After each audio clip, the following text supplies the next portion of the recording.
بسم الله الرحمن الرحيم الحمد لله رب العالمين نستعينه ونستغفره أشهد أن لا إله إلا الله وحده لا شريك له وأشهد أن محمدا وعبده ورسوله صلى الله عليه وسلم.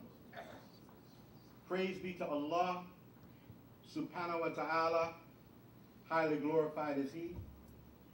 We thank Him for His blessings on us. We thank Him for His mercy to us and on all humanity. We thank Him for this opportunity for another Salat al-Jumah. We thank Him for His mercy to humanity, Muhammad ibn Abdullah sallallahu alayhi wa sallam. And we thank Him for His revealed word, the Quran, and for keeping His word that He would preserve and protect it, so we would have access to it in this day and time.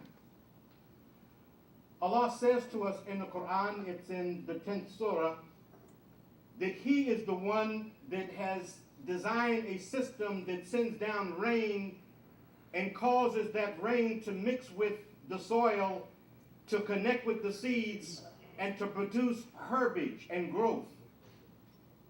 And that the human being who thinks that he is the owner of it begins to act like there is no controller over it but Him. And Allah says, and we send our command to it, and it shrivels up again. And He says to us in this ayah, and this is a sign for those who reflect. Allah tells us about our relationship to this created world. Again, He says to us in Surah Al-Rum in chapter 30 of the Quran, that He created mates for us from the same essence. And He is the one that allowed there to emanate between the two of them love for one another, and allowed them to have an opportunity to dwell together in peace and tranquility. And again He says, and this is a sign for those who reflect.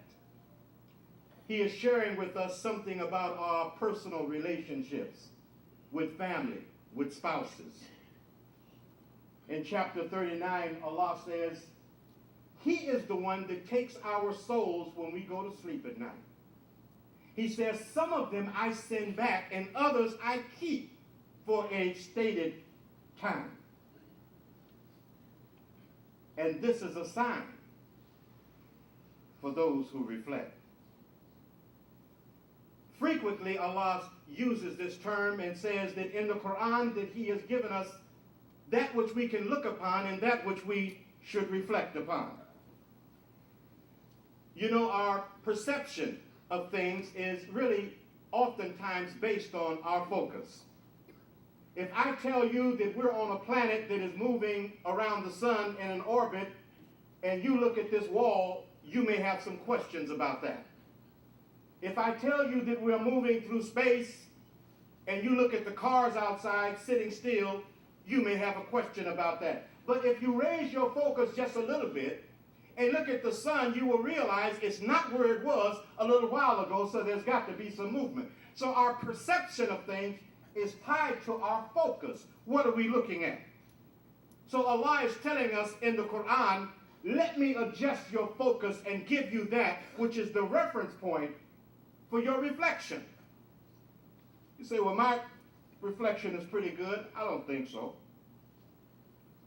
Because we have some habits that we have gained from this dunya that cause us to see things incorrectly. What came to my mind was there's a saying, if someone does something to you and you do something back to them, you say, why did you do that? They say, well, you know you have to fight fire with fire. And we hear that as little children. You fight fire with fire. But we're adults now, and we're still saying you fight fire with fire. And everybody knows you fight fire with water. So we have to reevaluate our reference point. Allah is telling us this Quran, this creation, is for those who reflect. He invites us to look at the sun. In the Quran, look at the sun. We take it for granted. We have a habit of taking things for granted that Allah has given us. We go in our house and we grab a glass and we turn on the tap and we put the glass there. We don't even wait to see if the water's coming out. It always comes out when we turn on the tap. We hit a light switch when we walk in the room. We're not waiting for the light to come on. It always comes on when I hit this light switch. We get in our car, we turn the ignition, and we are shocked if it doesn't start because it always started. We begin to take things for granted. So Allah says, let me show you another focal point. Look at the sun. And look at the fact that it is a blessing to you and you didn't create it. And look at the fact that I have situated it 93 million miles away so it doesn't burn you up, but it germinates the plants and it keeps you warm. He says, then look at the moon. Almost everybody this week was out trying to see the moon, having an eclipse. Even had some Muslims doing it, although, you know, we're supposed to be making salat when there's an eclipse. But they were focusing on the moon. And Allah says, look at this. Look at how I have created a body that is sitting out there. And he says, I caused them to swim in an orbit. And he said, investigate, look above, look below, and tell me what sustains them, what's holding it up. He says, nothing but the mercy of Allah. So Allah tells us we should be reflecting on these things. Look at the plants that grow. And not a single human being on this planet can take credit for creating a single seed from nothing. Allah is the one who has done it. So Allah tells us the Quran and nature is an object lesson for us to pay attention to and that we should be reflecting upon. Allah tells us he is the creator of the angels. He said, I created the angels out of light.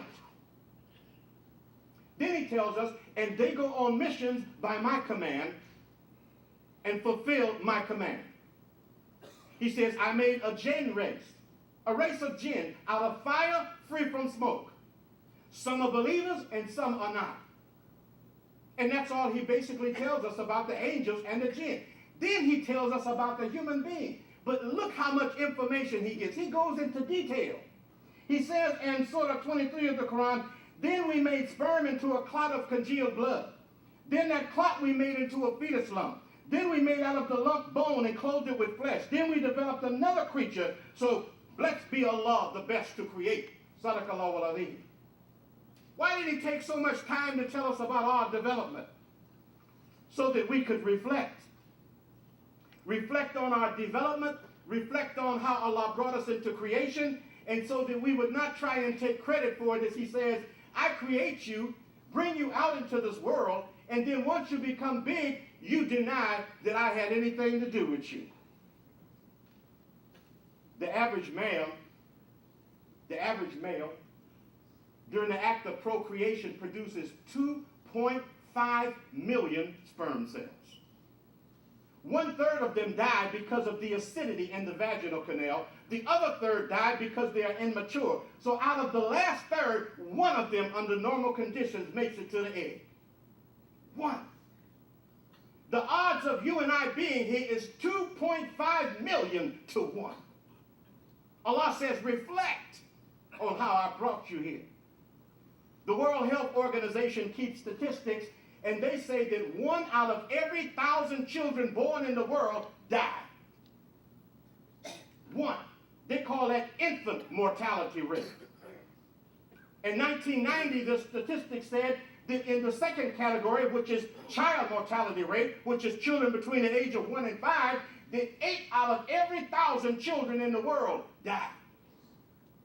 It improved a little bit. In 2011, it moved down to 5.1. I don't know how 1 point children died, but they say 5.1 children out of 1,000 around the world died.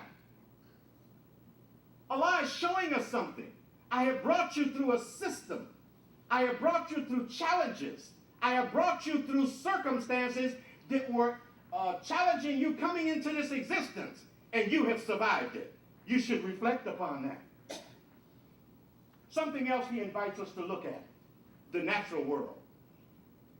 You and I can see each other because there are atoms rotating at the rate of 186,000 miles per second. We call it light. We can hear each other because of the fluctuation of the air fluctuating at 1,120 feet per second. We call it sound. We live on a planet that produces, by its inclination of 23 1/3 degrees to the plane of its orbit, seasons as it rotates 1,037 1/3 miles per hour and zooms through space at 25,000 miles per hour. We are surrounded with movement. It affects us. We want to move from place to place. I don't want to wear this suit anymore. I want to move to another type of suit. I don't like the neighborhood. I want to move to another neighborhood. I don't like this job. There's movement clocked into our very development. And Allah contrasts that with saying, you change. The world changes, but I don't change. Reflect on that. A famous psychologist and psychotherapist postulated several years ago, many years ago, that every biological creature has a tendency to move away from pain and toward pleasure. He coined a phrase called the pleasure principle. He says nobody wants to be hurt or in pain. Everybody moves us away from pain toward pleasure. All organic life. The question he was not able to answer, if that is the case, is why do people end up in painful situations, in unpleasant situations? And again, we need to look at what Allah is saying in the Quran. He said, this book is for those who reflect. And the reason why most of us, even though it is clocked into our very nature to move away from painful things to more positive things, more peaceful things, we end up in painful circumstances because we are not of those who reflect. So Allah tells us, you need to look at this creation. Allah says, I created every soul with a knowledge of its right and wrong. He said, I gave all of you a moral GPS sitting right inside of you.